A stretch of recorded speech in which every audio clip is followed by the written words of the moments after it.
What is up, Steelers Nation? Thank you so much for jumping on to another episode of All Steelers Talk. I'm Noah Streckbine, joined always by my main man, Jacob Punturi. Find us on youtube.com/All Steelers Talkers. Subscribe anywhere you get your podcast. The Pittsburgh Steelers, it remains quiet. There's not a much going on, but there is some headlines. George Pickens started the day on a bad note. The NFL and a scandal that is, I think, unwinding in front of us that is still very early, but definitely has some sprinkles of Pittsburgh Steelers in it. We're going to dive into that. Plus, there's a surprising name on the offense that I think is a little bit underrated that Arthur Smith went on a nice long rant about, that feels really good about who he is and the player that he could be and the impact he could have for this offense. And we're going to dive into just what that impact may be in 2025. Jacob, it's been a beautiful one here in the Berg. It's been a beautiful week here in the city of Pittsburgh. I know you're wearing a sweatshirt, which is a just another day of 95-degree cover up for our boy Jacob Punturi. How you feeling, my friend?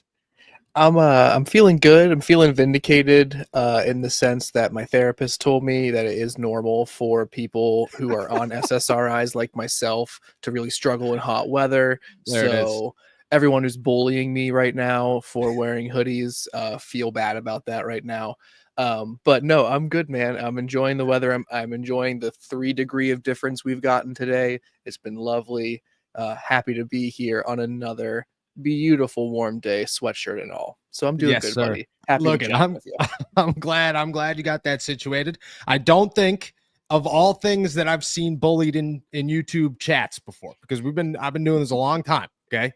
Sweating from the armpits seems to be very low on the list. Okay. I'm told when to get a haircut at least once a month on here by anywhere from 10 to 400 people. So it varies. You just got to run with it. Shout out to the chat early, showing love from all over the place, which is super cool to see. Let's dive into some Pittsburgh Steelers news and notes here. We'll start with not a great one. It stinks.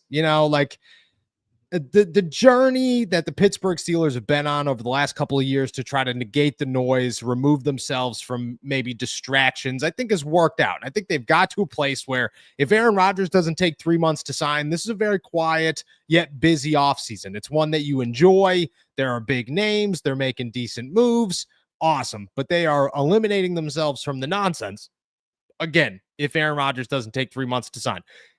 Now that he's here, that noise is kind of decimated, and there seems to be almost nothing popping up until George Pickens decides that he's once again going to say, I am just that guy, and I am just going to do those guy things. Now, I don't know the cause of this. I don't know if something came up.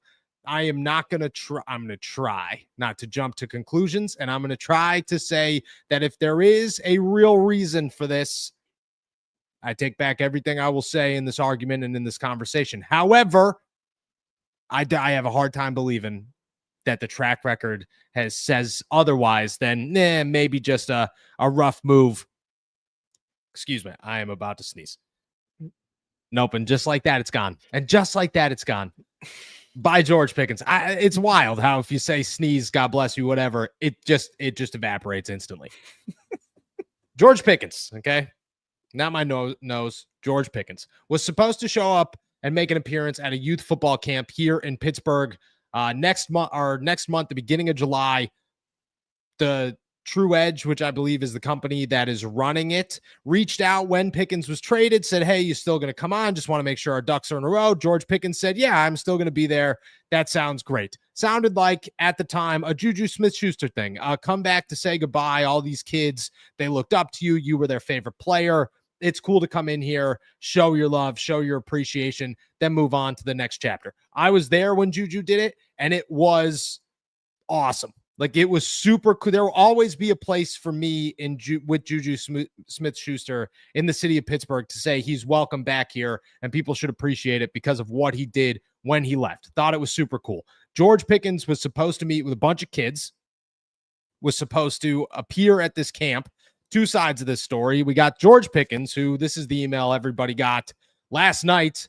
Quote, as many of you know, George Pickens was traded to the Dallas Cowboys on May 7th. Immediately following the trade, our team contacted George's representation to confirm whether he would still honor his commitment to the Pittsburgh event. We were promptly assured that George remained committed to the camp and intended to show up for the families who had registered. Based on that confirmation, we communicated this directly to you via email and text on May 9th. Unfortunately, as of last week, True Edge was notified by George's team that he has decided to walk back on his word and is no longer interested in attending the camp. Let us be very clear. We are deeply frustrated by this decision and the position it has placed us all in.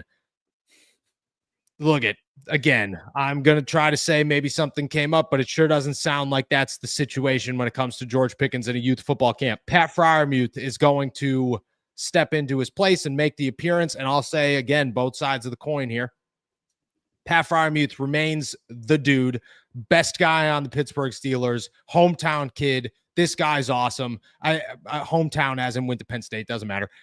Fantastic human being, continues to save the day for the Steelers and the fan base and the community, and to be that dude above everybody else. So shout out to Pat Freiermuth. On the other side of this, 0%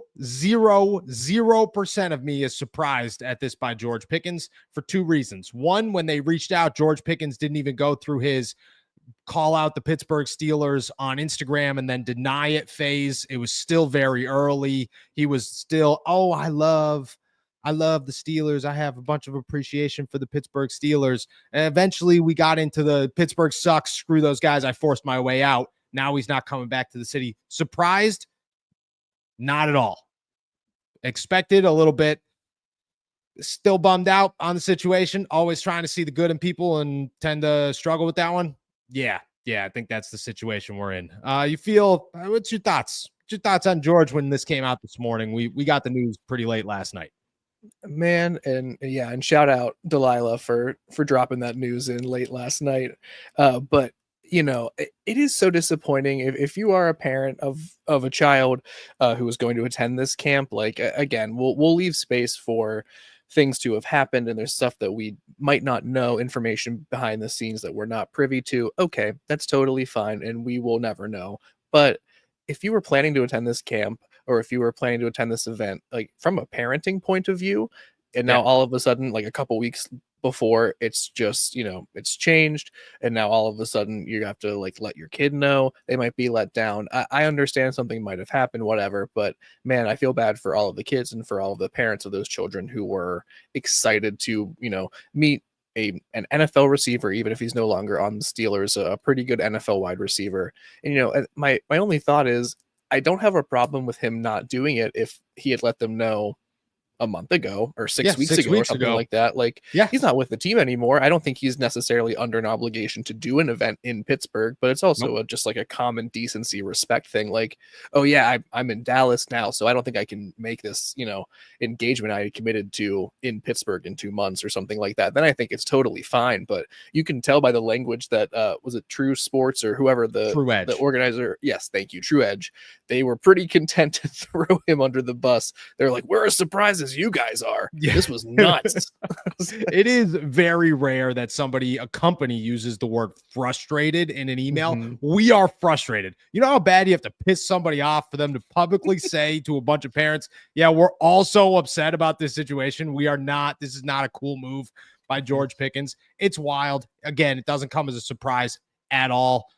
It just continues to show, like, the Pittsburgh Steelers, at the end of the day, there was a reason that George Pickens only went for a third-round pick. There was a reason that his talent wasn't high enough to get him a higher value in the NFL. But look at the Cowboys are all smiles. They love him. We'll see what happens. Shout out to Pat Freiermuth, who's the real hero in this one. That dude's awesome. And anybody who doesn't, like, Pat's the man, dude. And everybody should appreciate him while he's here and still got a lot of game left in his NFL career. Let's turn the table here to another report.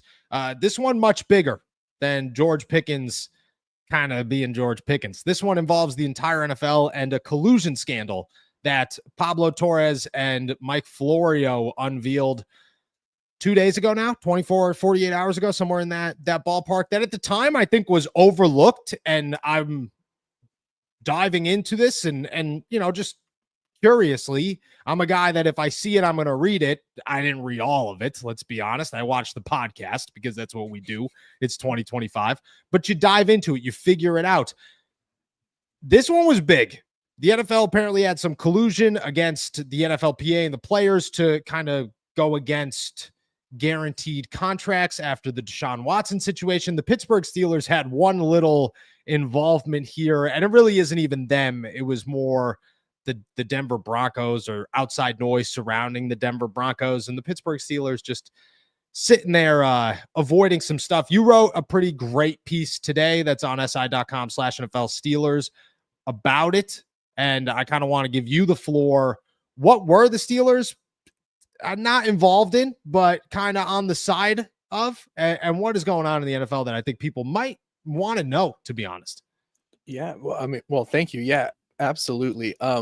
First off, I just want to assure all of the Steelers fans that the Steelers are not going to be a major player in any of what I'm going to say next, and thankfully they are their hands are clean of anything. But to waste no more time, this report that has come out, I think, is one of the most shocking things that I have read or seen when it comes to the NFL, and since really like the concussion stuff that has been coming out.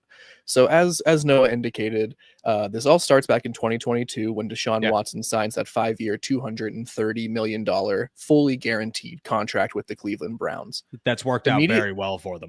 Perfect move, incredible business move. The rings count, it's incredible. So it's all gone really well. The owners loved that move at the time. They loved it even more, he said sarcastically. So in response to this massive, fully guaranteed deal, there were some moves that the NFL owners and the NFL Owners Management Council put together some information, some graphics for the owners, basically not incentivizing, but basically showing them and talking about ways to work together to collude to make sure that veterans receive less guaranteed money on their contracts in response to this $230 million guaranteed contract Deshaun Watson was given. And there were 3 specific examples in this 61-page ruling that came out that an arbitrator released.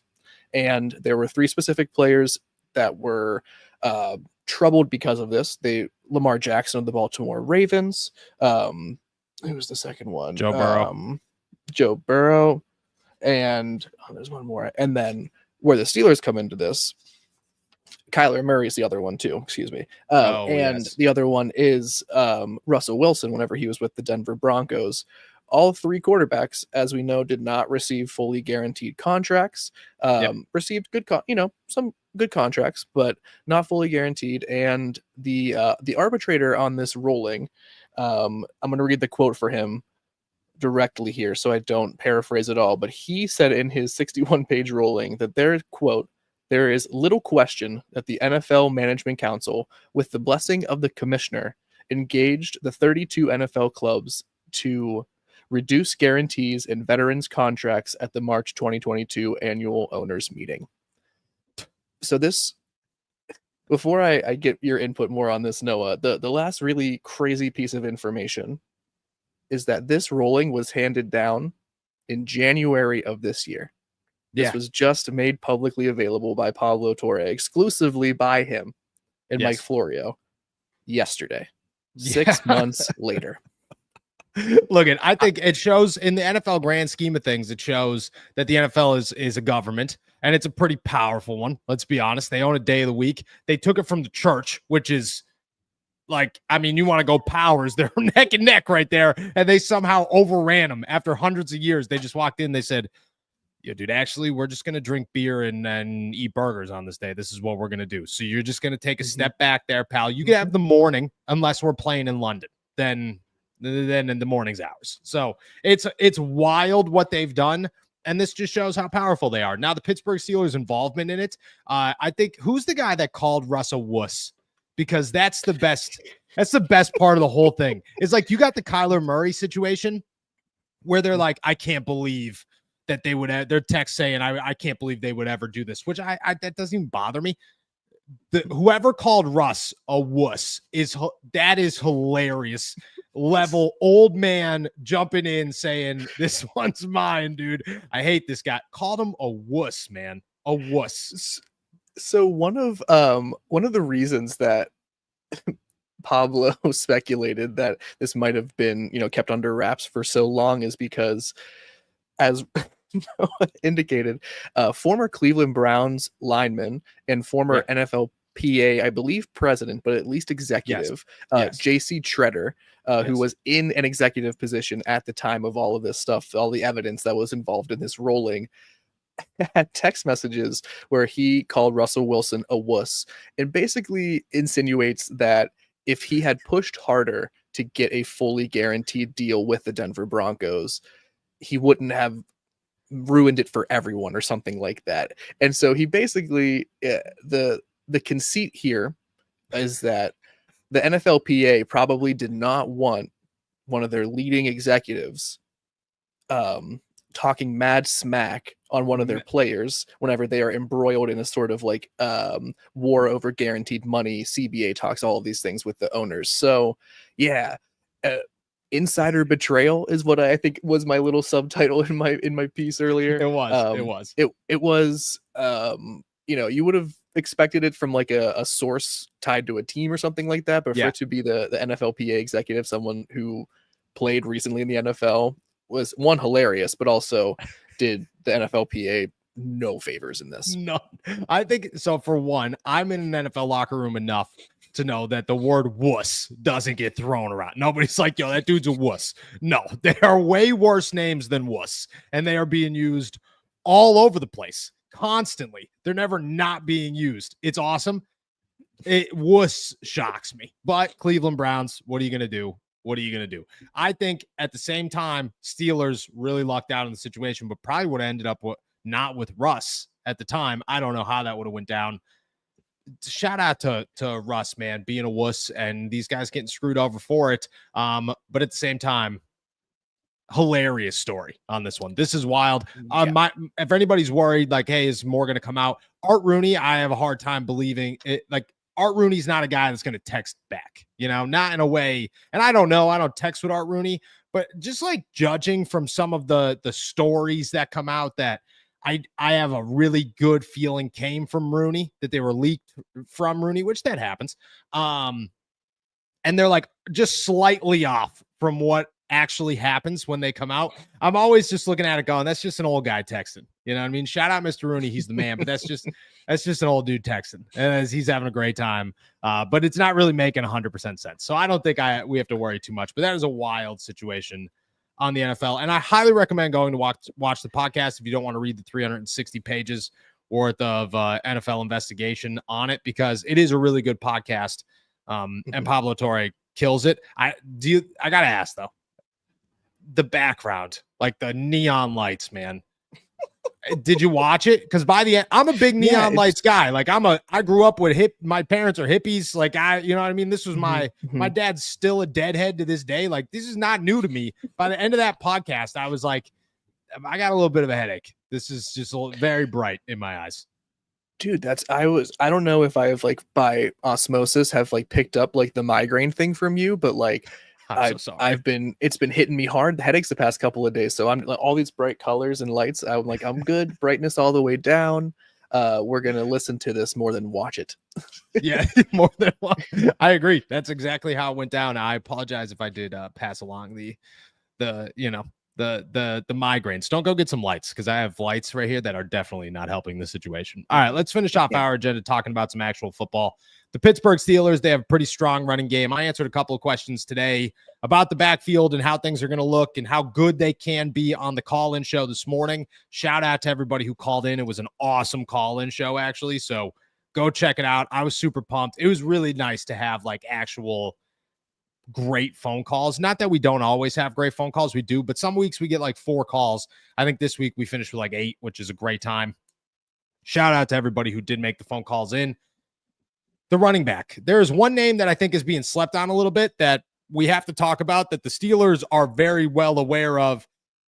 that right now might be involved a little bit more heavily than we anticipate him being involved in, and that's Kenneth Gainwell. You could talk about Jaylen Warren, you could talk about Caleb Johnson and where they can go, but Arthur Smith, man, offensive coordinator of the Pittsburgh Steelers, has his eyes locked on a guy who might have a pretty big role in this offense. On the standard, he was caught saying this one: Kenneth Gainwell has a unique background with the position he played in Memphis. Some of the stuff that they did with him in Philadelphia, he's not just a running back in the traditional sense. Really good space player, runs sometimes like receiver like routes. This is a dude who has an opportunity to be the Steelers' primary receiving back, who took a lot of snaps in minicamp and OTAs as the 1, the 2, sometimes the 3 running back who's going to be involved.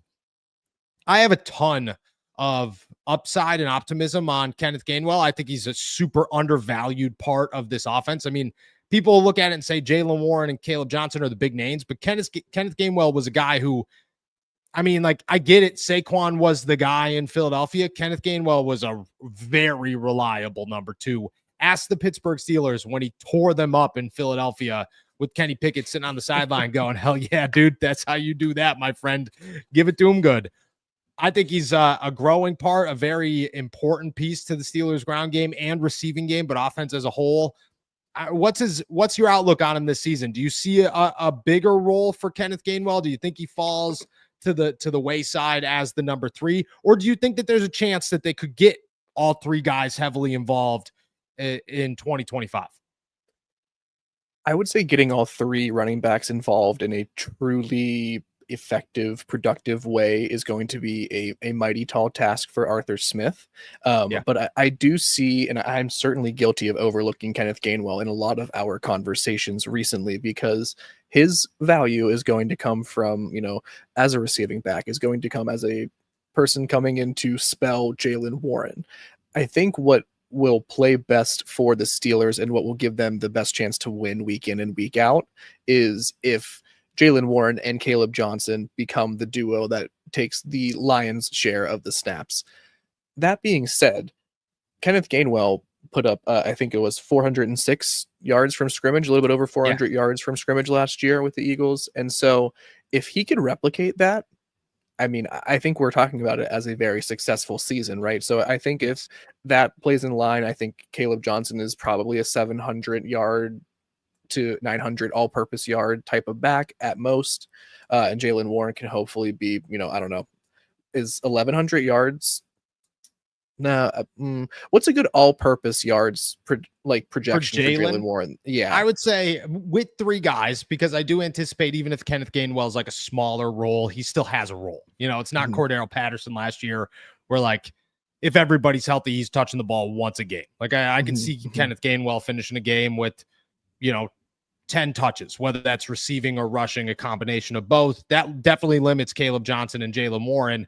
I would say all purpose for Jaylen, if you could get 800 rushing yards, 400 receiving yards, 1,200 yards, 1,100 yards, somewhere in that ballpark. He's a 1,000-yard guy last season. I think he does more, but how much more? I think he pulls back on the receiving game, does more on the ground, so it somewhat evens itself out. I would say 1,200 is a good mark for a Jaylen Warren, because you got to think that Kenneth is the primary receiving back, and Caleb's going to be the primary power back. So you're going to rely a lot on first and second down for Jaylen. Third down, I would guess that one of the other 2 come in at some point and try to give you a spark. So yeah, 1,200 yards. I'm saying 1,200 yards. I think that's pretty fair. I think I was going to say 1,100 before I threw it to you. So I think I'm in agreement with you on sort of the expectation.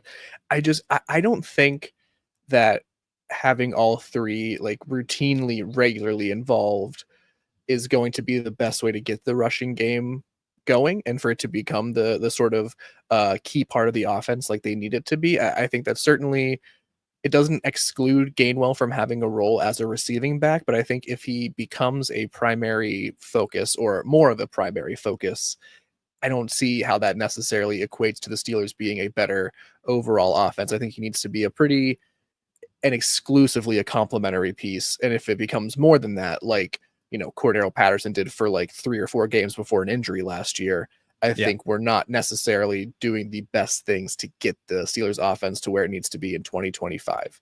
I agree. I like I think a combination of all three is good, but I also think you got to like the only way to work three is to ride the hot hand. So if Jaylen Warren's having a game, you let him have a game. If Caleb Johnson's having a game, you let him have a game. That was the problem with the Steelers last year is Jaylen would be having a game, Cordero would be having a game, and then Najee'd go in there for the next 3 series. And you're going, why are you out here? Why are you doing this? And this year, ride the hot hand. If Kenneth Gainwell's out there putting up 100 yards against whoever, catching balls out of the backfield, doing things on the ground up the middle. Like if he's able to let him go, he's an NFL veteran. He's a dude who's got experience in this league and success in this league. I also think that it comes in handy a lot when the Steelers try to use these unique packages of look, I really wouldn't be. And the day that they break it out, remember where you heard it first. I would not be surprised at all if we see a 3 running back set in Pittsburgh this season. Do I think it's going to happen often? No.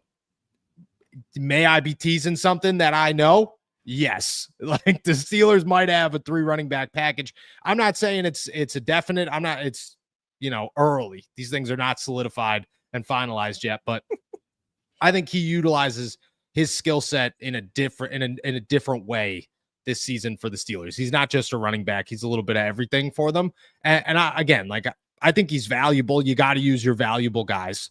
And especially if you're not going to add another wide receiver. Like right now, I expect them to add another wide receiver. If they didn't, Kenneth Gainwell better be involved in the passing game in a number of ways because you're going to need that guy.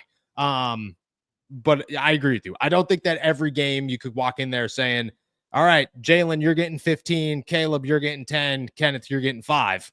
No, every game you got to walk out there and say, Jaylen, dude, you're having 150 yards this game. We're not taking you off the field. Caleb just ran for 75 yards in a drive. Yours, pal. And same with Kenneth Gainwell. That's how I agree with you. I think that's the best way to go about it. So last season when, Jaylen's riding the hot hand and then Najee comes in or whoever, the switch up is, who was that? Arthur Smith making that call? And this is me asking completely out of ignorance, or is that sort of like an overruling, top down sort of thing where it's like, we got to get our number 1 guy back in there after so much time of being on the bench? Or is it like an overall team mentality of not believing in riding the hot hand? Or is Arthur Smith like trying to like push the right button or something like that? Do you have any insight on that? I don't. I'll say this. If you look at the history of Mike Tomlin and his running backs, he's not a ride the hot hand guy. He's a ride my running back 1 guy. And that's what he's always been. This is the first year in Pittsburgh where I don't think they have a true number 1. They have Jaylen Warren, who I think is a number 1. They're going to view him as a number 1. But in a traditional offense across the league, it's hard to say that a dude's that's 5'6", 5'7" is, your running back 1. That's a tough move to make.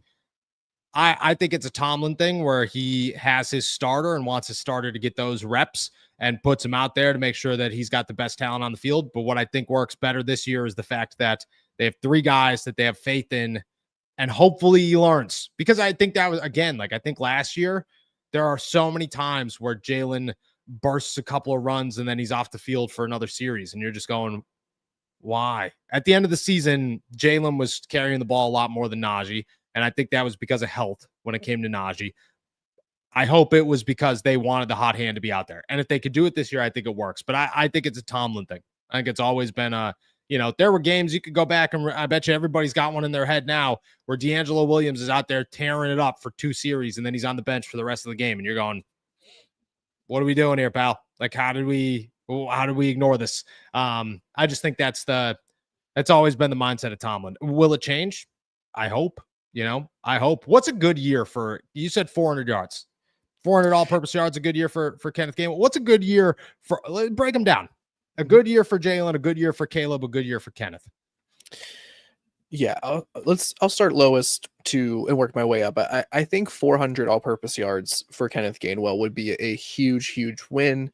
Again, I think I see him being totally a complimentary back that comes in at times.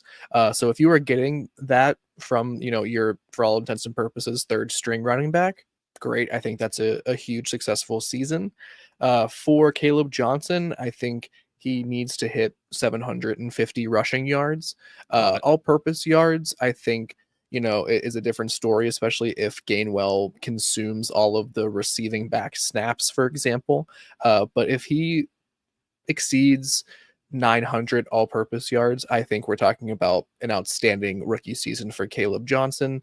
And I think I just want to see Jalen Warren break 1,000 all-purpose yards. I think that just means that he's healthy enough. He's been in the rotation enough. And if he's able to do that, I mean, there's just no doubting his whole entire career, he's been able to put up solid yards per carry. He's been able to find the hole. He's been valuable in blocking.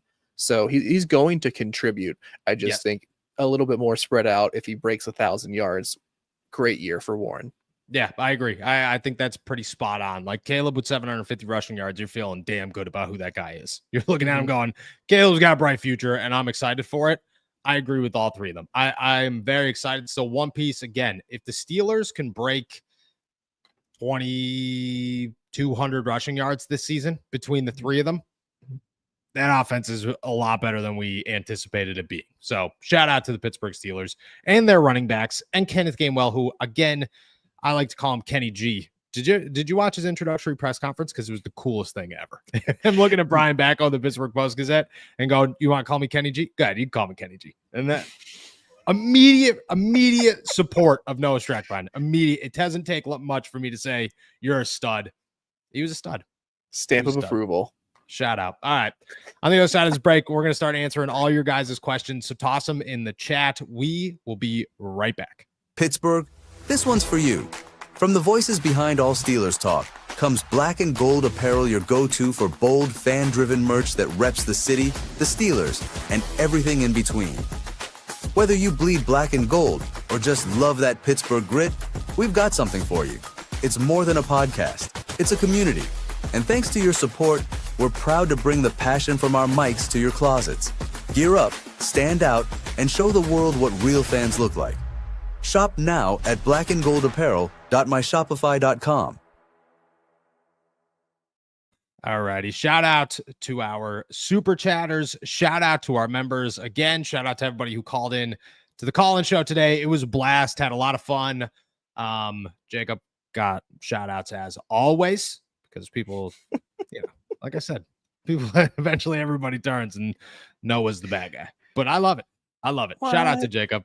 That's just how it works. Is it because you were talking all that crap yesterday? That's what I'm saying. Like I have to be the guy that I have to be the guy. Although I'm going to be honest with you. Okay. I'm going to be really honest with you. Okay. I was on Alan Saunders' podcast on Steelers Now yesterday.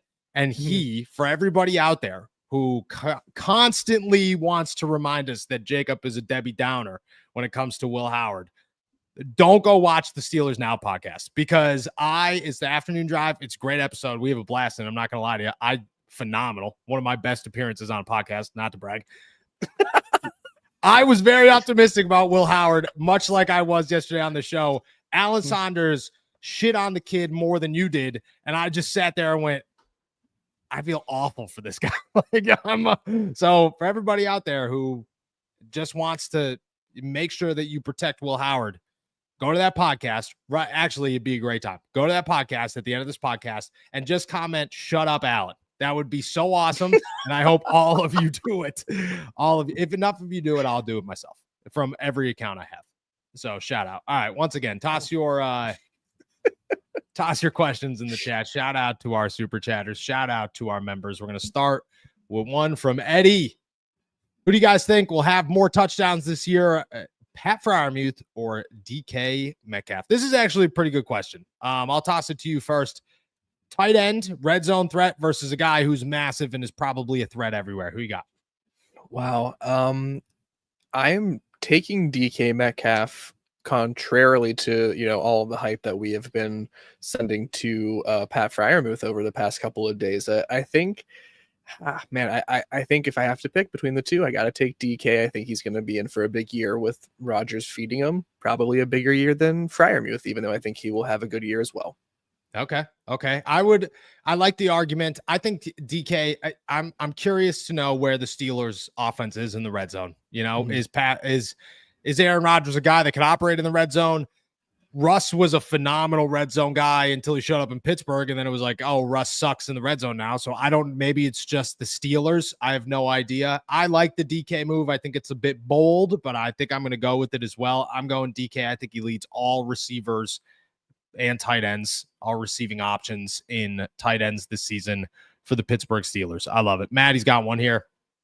Do you know anything about Kendrick Bourne being added to the mix about wide receivers being available? Just saw something about it. Thoughts? I like Kendrick Bourne. I'm a big Kendrick Bourne fan. I think he's a little bit older and getting paid a lot of money. For some reason, the New England Patriots constantly want to have rumors and reports out there that they're looking to get rid of him, and then they just sign him to another 2-year extension. And it makes no sense to me, but that's their philosophy year after year after year.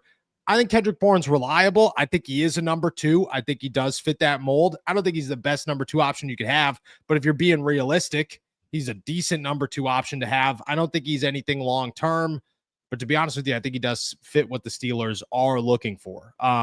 You a fan of Kendrick Bourne? Not any more than some of the other people we've discussed, but I do think in terms of fit, it lines up more with what I think the Steelers are looking for in the number 2/number 3 spot for the wide receiver position. So I think there is a good potential fit there. It doesn't really make me super excited, and honestly would just make me kind of question why him in particular when there are other players in house that you speak so highly about, like Calvin Austin. So I wouldn't be mad about the move, but I wouldn't say that it was a move that solves the offensive issues for the Steelers before the season begins. Do you think that if Roman doesn't look like a starter in training camp, Kendrick Bourne could be a guy that fits that role where you need another starter? Kendrick's an obvious starter. You know, he comes in to be listed as an outside guy, but really a wide receiver 2B to Calvin. But you have that 1-2-3 mix that if Roman isn't that guy, you don't have right now. Yeah, I think it becomes more realistic if that is the scenario and that's how it plays out. I think for it to be a realistic solution right now, a month before training camp begins, it makes no sense to me. End of July, a week or 2 into the preseason or something, you've seen all you've needed to see from Roman Wilson, then yes, I'm like, okay, that makes sense. You have a veteran, you know what you're getting, you have a guaranteed sort of amount of production. But until then, it seems like just more of the same. I agree. I agree. I think it's early, but I do think that come the first week of August, like that's a name that I think is realistic. And I also think fits he's not a Chris Olave or a Terry McLaurin, but if a Terry McLaurin or a Chris Olave don't present themselves, sticking with what you have, if it doesn't work, I don't think it's the right move. So I like where your head's at. Shout out to Black and Yellow Texas Steel, man. We live, baby. This is the first time I've caught this comment in months, it feels like. Good to see you, my friend. Hope you're doing well, for sure. Eddie the First here. Afternoon, fellas. Pittsburgh has been my adopted sports city since San Antonio, because San Antonio only has the Spurs, which is his NBA team. Do you guys think the city of Pittsburgh would ever have an NBA team? I'm going to be honest. I don't think that we have the space for it. That's always been my biggest argument is downtown is pretty full. You put a hockey ring up there. I don't think you could do a basketball. I don't think there's enough space to put a basketball arena, to fill a basketball arena. I also think that you'd either have to be like really good right off the bat or nobody to come, because they just say like, nah, we got sports. They're pretty good already.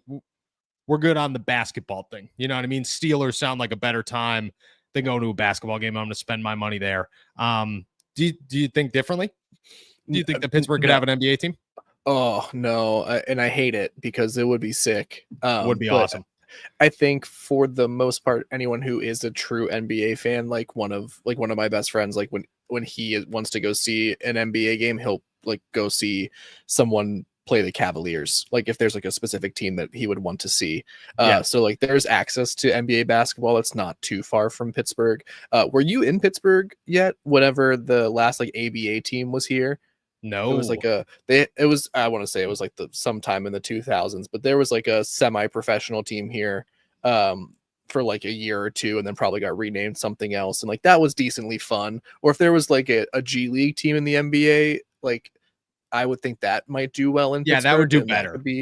But yeah, I don't think it's hard enough to get Pittsburgh sports fans invested in teams whenever they, can see through them, aka the Pirates.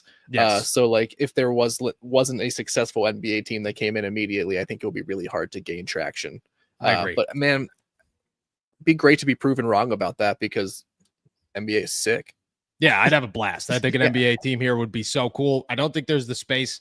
I also think that you have when the Penguins and the Steelers both play, and the Penguins don't have to be good. You know what I mean? They are just, that fan base is they're awesome. When you have the Penguins, when you have the Steelers, it's really tough to be like, I'm also going to go watch basketball. It's like, nah, you're not. Like, let's be honest, you're not. But I think it would be awesome. I'm with you. And LeBron left, which sucks because I grew up a LeBron guy. Thought coming to Pittsburgh, Cavs would be sick. No.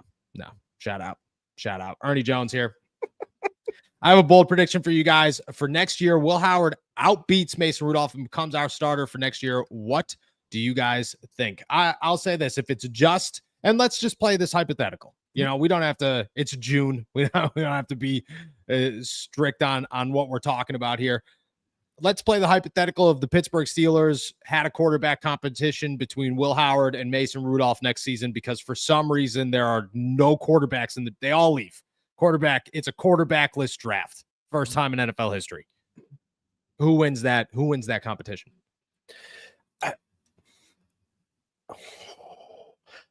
Right now, picking just the two quarterbacks based off of what I saw in one day of minicamp, Mason Rudolph probably wins the competition just 1-1. Okay.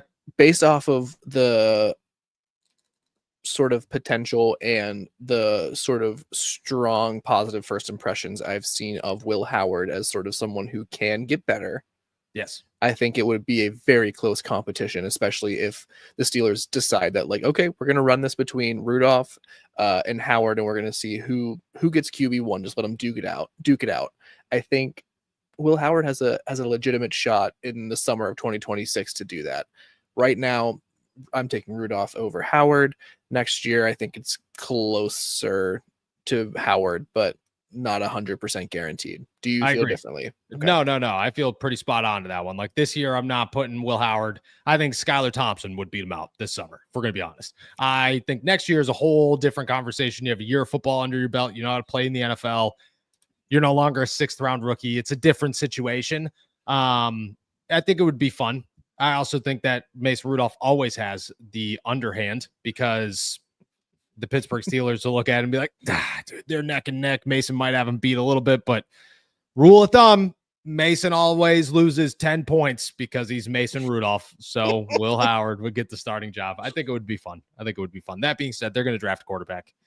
That's the expectation for right now. Chris has one. Guys, do you see any high-quality wide receivers or tight end trades in our future, or are we rolling with who we have? I also wondered if you would have signed wide receiver Henry Ruggs, I believe.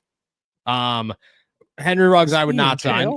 He is in jail. He remains in jail. At some point over the next couple of years, he's expected to be released. And maybe I saw like Dov Kleiman say NFL teams will have interest. I don't think in a million years the Steelers would have interest. So I would rule that out for the Pittsburgh Steelers right now.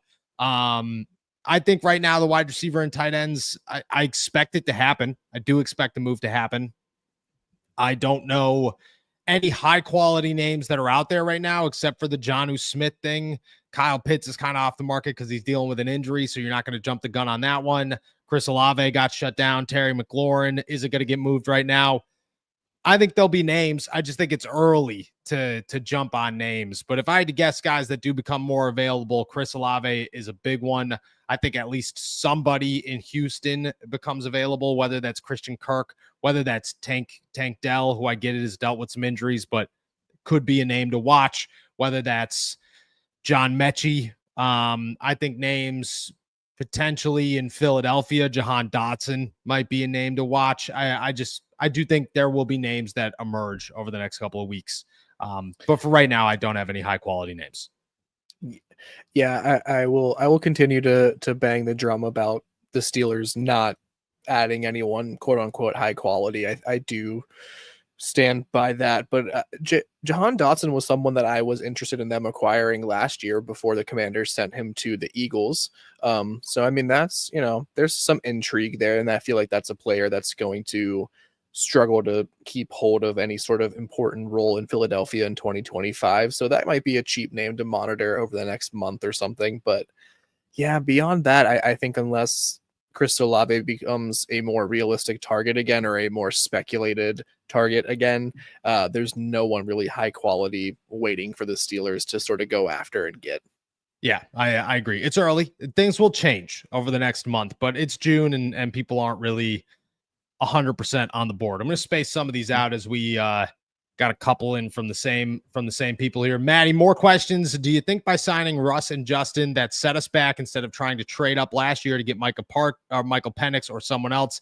Did they really just Justin Fields, or was it smoke?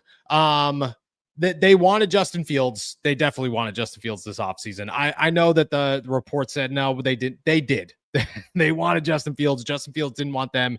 He was their QB1. That was, again, I could confirm that from sources that I do not question.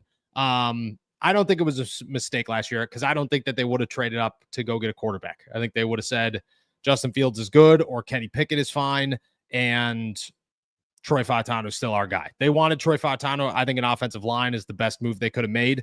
And to be honest, I think that the Russ move forced Kenny out of town, and I think that's a positive. So I think it was a good idea. I think what happened last year was a good move. It reset everything, which is needed to happen. Like, the Steelers needed to get to a point where they weren't cool with mediocre anymore. They needed to find their quarterback, and now they're ready to find their quarterback next year. But I don't think it set them back. Do you? And do you think they would have traded up to go get a quarterback next year or last year? No, I don't think that was ever really on their radar. I don't think there was anyone, even if Michael Penix, I guess, is in position to prove a lot of people, I guess, correct as to why he was such a high draft pick last year for the Falcons. But for the most part, there's no one in that 2024 first round that I would have been clamoring for them to go up and get. No. More so than just addressing the offensive line like they did by drafting Troy Fautanu. I don't think they were set back in general by the Fields Russ situation. I think they did the best that they could as a team trying to win without having all of the necessary pieces to win. So yeah, I don't know. I don't think it would have changed much to have done things differently for the 2024 draft. I agree. And again, I think if it works out with Justin, cool, you have a different option. But I also think that the Steelers going into this offseason were like, next year's our time. We just got to get through this. And I think that's the way to go about it. I really, truly do think that's the way to go about it. Eddie's got another one here. What's a must visit in Pittsburgh? I went to the Jets Steelers last year and needed to use Yelp and TikTok for destinations. First off, TikTok's pretty good with the where to go in cities. They got some low key ones, but you got to find that my wife's the go-to on that. I just look at her and say, what are we doing? And she's got a list of famous places. Although we were in New York for our anniversary. We walked 45 minutes to this coffee shop in the rain. Okay. I was miserable by the time we got there, and I'm sipping the coffee, eating the grossest yogurt parfait I've ever had in my life. And I'm like, why is this place famous? It was called Ralph's. I was like, why is it famous? And she just points and it says Ralph Lauren under Ralph's. And I said, are you serious, dude? We walked to Ralph Lauren's coffee shop. Worst parfait of all time. Coffee was all right. So must visits in Pittsburgh. Depends on how long you're here. The Strip District is a must. I'm a big museum guy with Andy Warhol and the Natural History Museum. I food wise, if you've never been to Permanis, go to Permanis. It's worth it. Go to Pepe's if you're looking for subs. You got anywhere else that just go walk around Lawrenceville, man. There's places to be. My cousin's in town right now. He just texted me. He's at some bar in Carnegie. And I'm like, dude, he's like, I didn't know where to go. I'm like, not there. That was not the place to go. Like, you're on the wrong side of town, pal. Stay Lawrenceville-ish area and have a good time. That's my must. You got any? Yeah, no, man, too many to go into. If you're gonna be, I was gonna say you gotta give him one.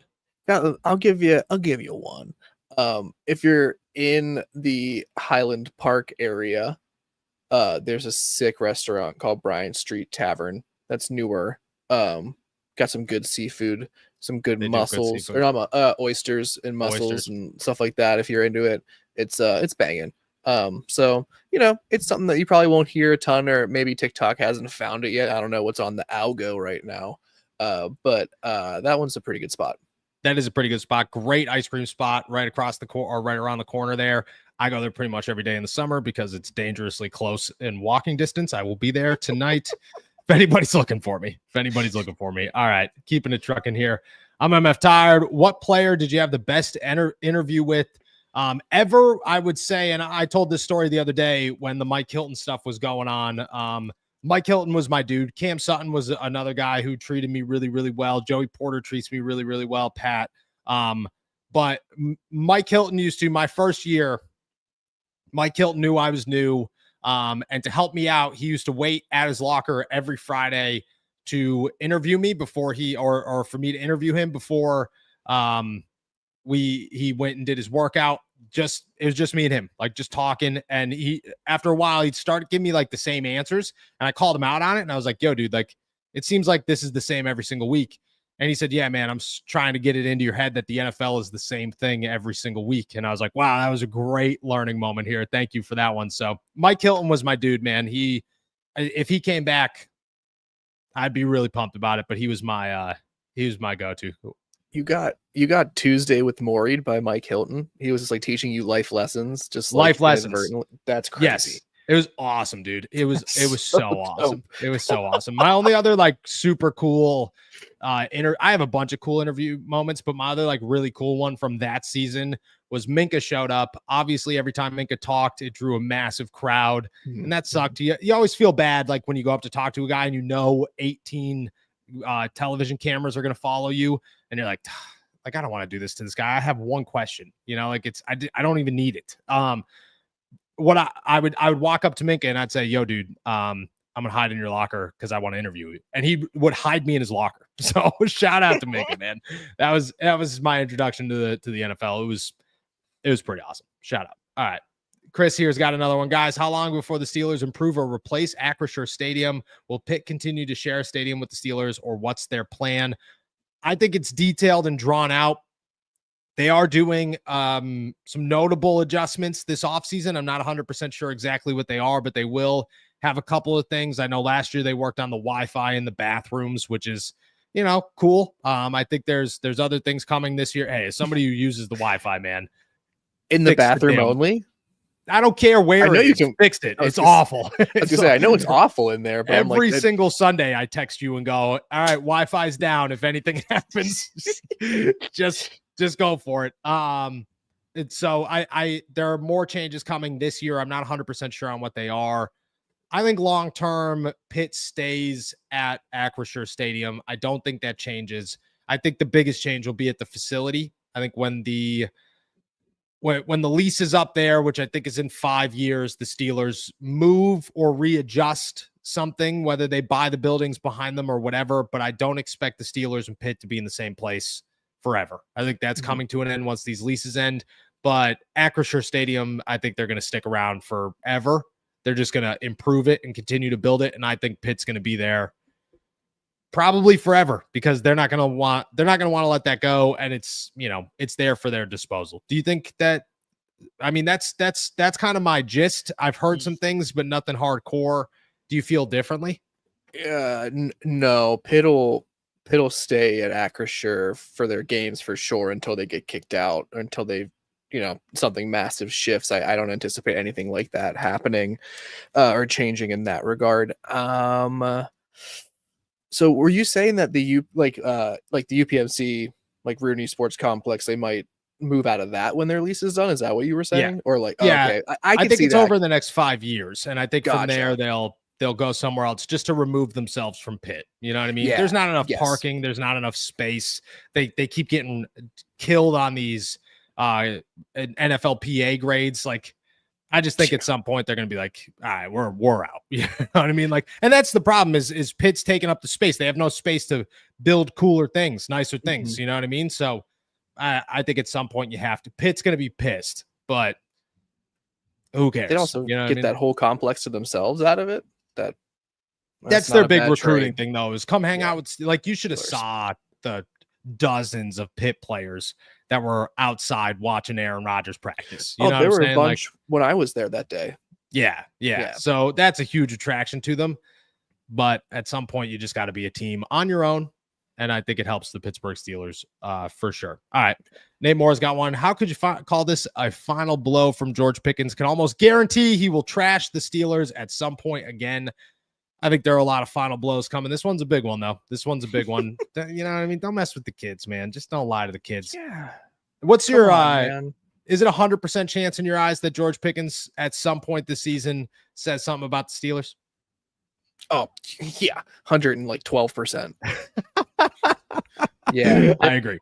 And I think it'll be hilarious. I mean, this is like we're still in the like the bitter stage of the breakup with George Pickens. You know, there's still a lot of big feelings right now. So I anticipate some more kerfluffles along the way. I agree. All right. Scale 1 to 10 from Andrew here. How likely is it that Cordero Patterson is still on the team this season? 1 to 10. What do you got?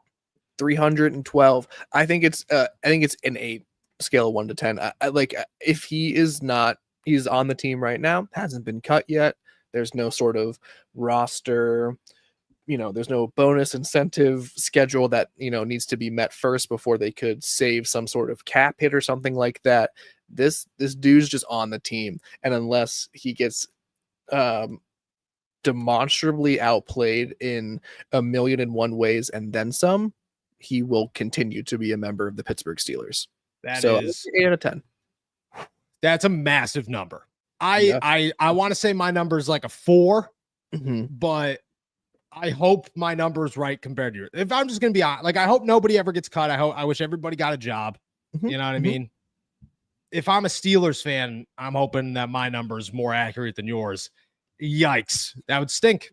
That would be tough. The guy that would have to get cut for him to have a roster spot would just be so wild to me. So wild. All right. You'd have to cut somebody important to keep a guy that is your 4th running back. That's just, and can't return kicks. Like, yes. And talks trash on your team. What are we doing? How does this happen? If it ends up with an 8, I'm not going to be surprised, but wow. Maddie here. 2 more questions. What are the chances we end up with Terry McLaurin if he goes bad in Washington? And would you say the running back room is going to be a committee? Also, Jacob, why so pessimistic about Willie? Everybody, look at, man. Hi, Will. Jacob's just being realistic. At the end of the day, everybody's being realistic. I like to make sure everybody's got a good time. That's why once in a while I toss a little nugget to Will. Once in a while I toss a little nugget to Will. We already talked about the running back room. Terry McLaurin.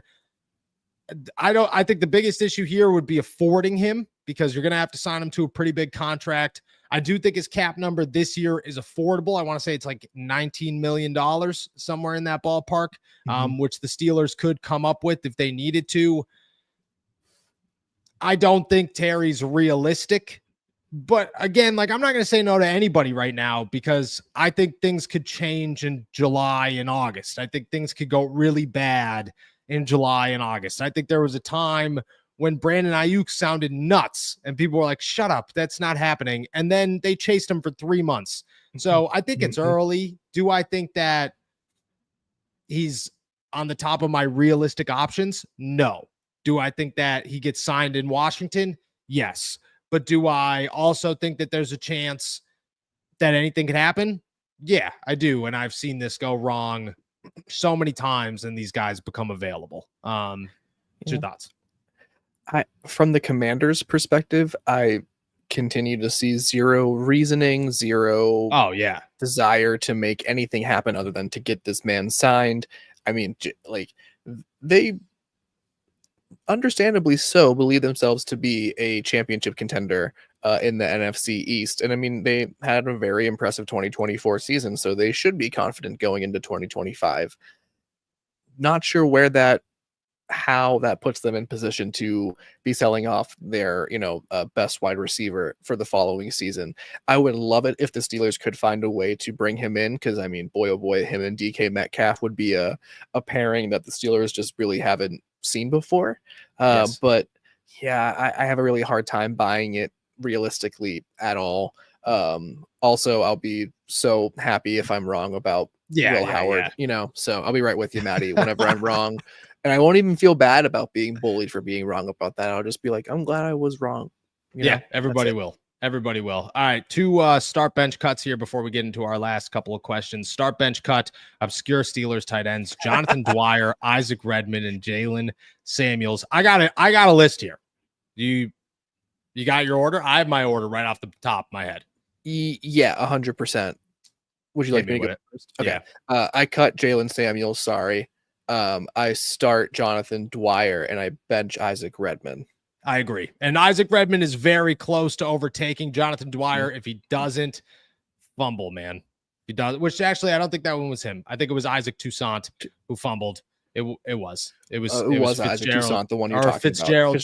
Fitzgerald Toussaint. Yeah, shout out. But Isaac Redmond was the other guy. Jonathan Dwyer was a very underrated Steelers running back. Let's be real. And Jalen Samuels, I can't say why, okay? And maybe I shouldn't even say this, but Jalen Samuel was the primary topic of my first ever podcast of All Steelers Talk 5 years ago with Donnie Droon.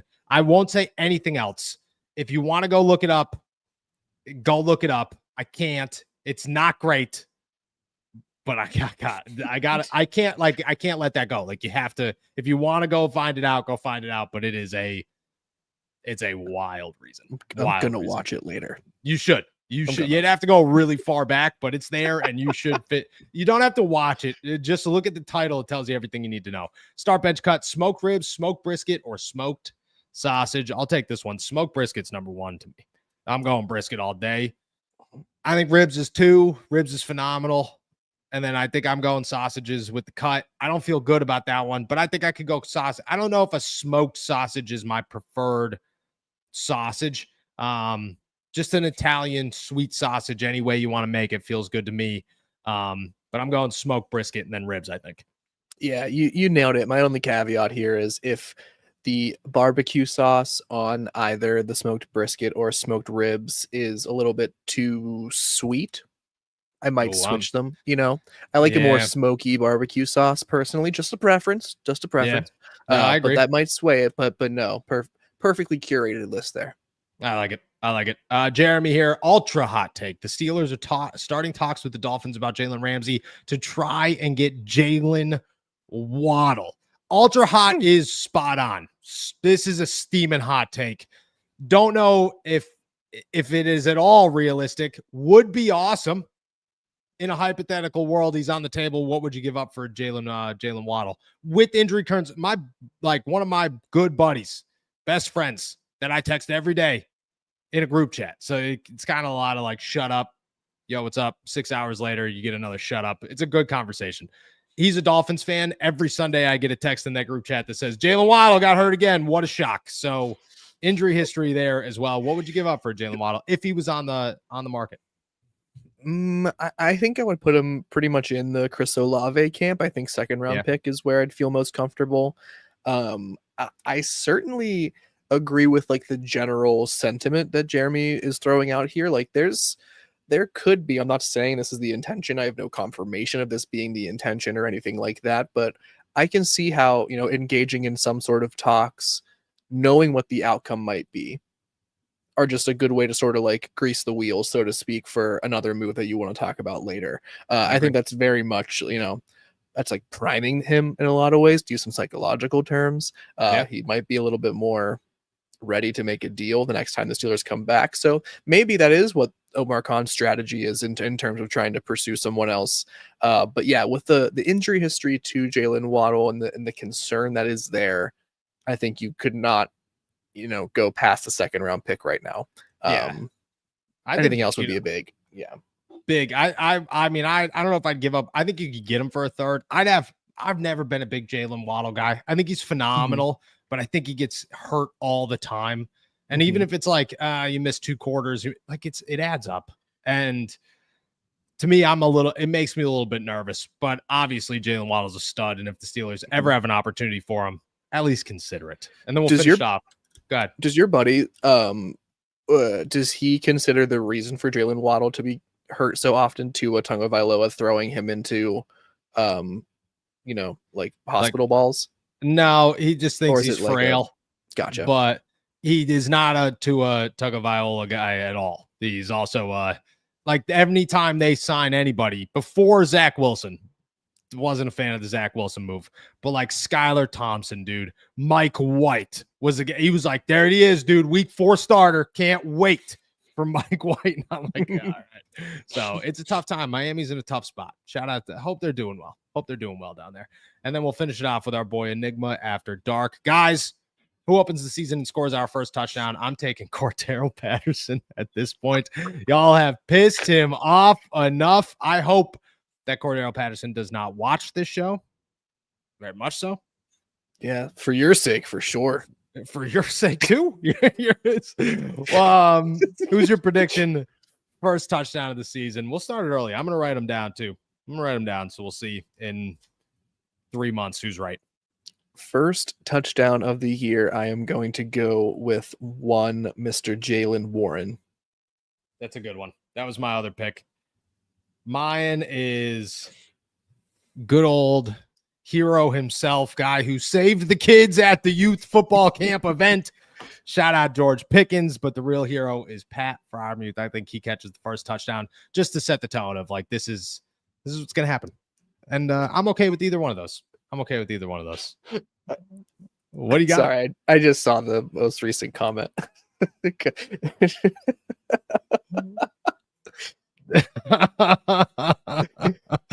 Unreal. Shout out to the chat, man. What a day. What a Wednesday here as we close it out. Shout out to everybody. Thank you guys so much for jumping on. And we wish we got a shout out counter today, but I'm sure we're somewhere over a dozen, at least a dozen.